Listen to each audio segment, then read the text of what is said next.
Urgent winter weather message for the following counties in South Dakota. Brown, Day, and There we Marshall.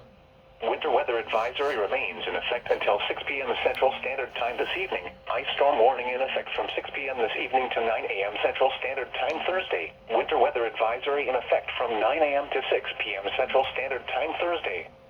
What for the ice storm warning? Significant icing expected.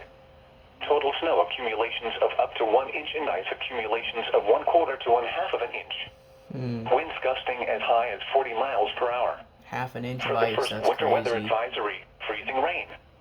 Additional ice Yep. accumulations of a light glaze. For the second winter weather advisory, mixed precipitation expected. There's gonna be Total no snow snow tomorrow. accumulations of up to 2 inches and ice accumulations of a light glaze. Winds gusting as high as 45 miles per hour. Where? Brown, Marshall, and Day counties. Yep, Brown When? County. For the ice storm warning, from 6 p.m. this evening to 9 a.m. Central Standard Time Thursday.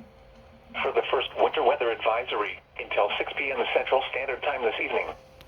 For the second winter weather advisory, from 9 a.m. to 6 p.m. Central Standard Time Thursday.